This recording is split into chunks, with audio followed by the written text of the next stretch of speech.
Good morning, everyone. My name is Matt Widener. I'm a cyber engineer and analyst with Red Sky Alliance. And today's brief will contain information gathered from open source and WAPAC Labs collections over the last week. On the agenda for today, we will briefly discuss recent ransomware trends, cover recent data breaches, cyber attacks, and vulnerabilities reported in open sources, and then go over 7 days of trending, including the latest APT activities, botnet activity, cloud security, blacklists, and keylogger activity. Speaking at an RSA conference 2020 this week, Christopher Krebs, the director of Department of Homeland Security's Cybersecurity and Infrastructure Security Agency, said we are on the verge of a national ransomware crisis. Supporting that view, the New York Times reported ransomware attacks are up 41% from 2018, and the average ransom demand has increased by nearly 800%. This week, NRC Health, a medical services company that provides patient survey services and software to 75% of the largest hospitals in North America, disclosed it had suffered a ransomware attack.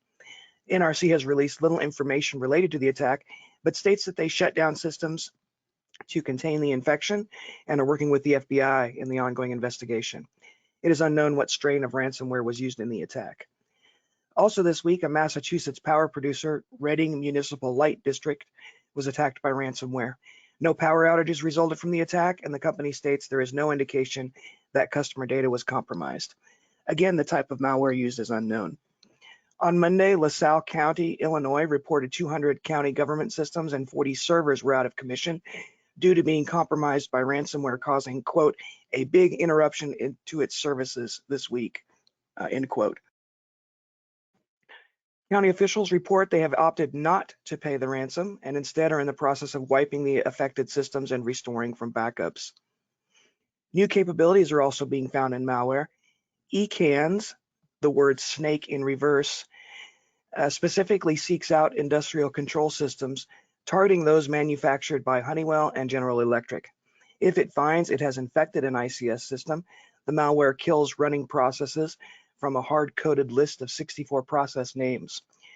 The effect so far has been described as minimal, and it is unclear if killing those processes would affect the safety of infected facilities.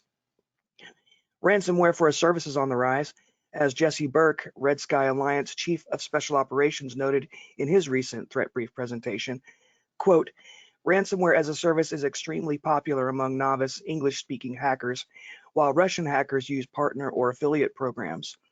Shark Atom RAS platform has had its source code leaked and serves as a template for many newer platforms, end quote. Because of these affiliate programs and source code leaks, the barrier for entry into launching a ransomware attack is extremely low, allowing less technically adept criminals to tap into the revenue stream generated by victims who pay the ransom to get their data back. In gray noise activity, we see no change in the malware activity detected this week on the very far left image. And as usual, we see China Unicom and ChinaNet topping the most malicious ASN list. Interestingly, on the anomalous port detections, we find UDP port 2123, which corresponds to the GPRS tunneling protocol management channel used by mobile internet infrastructure. It is unknown what malware strain might target those services.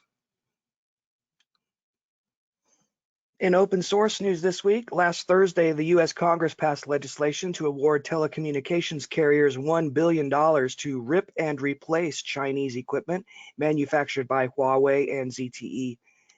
The measures are meant to protect Americans from threats to national security and to the economy posed by telecom equipment manufactured by foreign adversaries.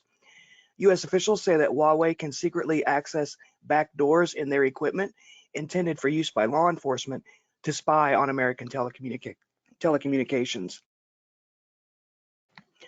The Sunday Times reports Russia has sent intelligence agents to Ireland to map the precise location of fiber optic ocean bed cables that connect Europe to America. Concerns have been raised that Russians are gathering information so that they may either tap into those cables to intercept communications or to damage those cables in the future to hinder communications between Europe and North America. The Cerberus banking Trojan received a new capability recently. According to Threat Fabric, the Android malware as a service can steal Google Authenticator one-time password codes. These codes are often used for two-factor authentication. In addition to its other capabilities, such as credential stealing, tracking device location, and downloading additional payloads, the malware can abuse the accessibility features of the Android operating system to steal those Authenticator OTP codes.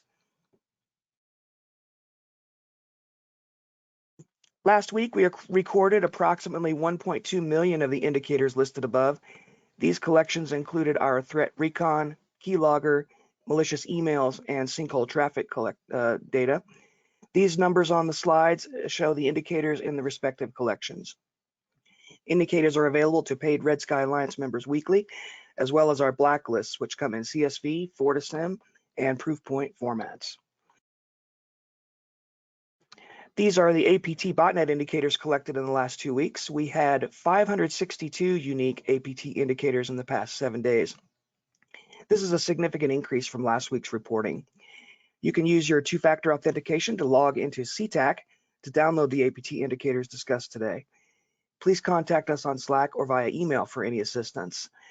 On the right, you can see our top sinkhole statistics sorted by malware. Topping the list this week in APT indicators is SickyPot. Carbonac slips to third place, with Maudi taking second. DNS Calc and Bananen are off the list this week, with Wekme and Tab Ting finishing out the top 5.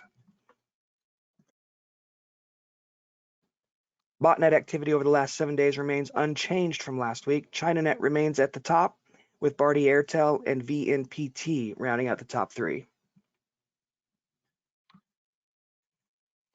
On the cloud security front, we are seeing botnet activities in the same cloud environments as usual. Peak 10 is at the highest risk, according to our data, with Amazon in second place, Alibaba and Microsoft following. TierPoint moves back down to the caution status this week, along with ONR, and Hurricane Electric drops to the low risk category. Our blacklists are published weekly. On the right-hand side, you can see some of our keylogger stats.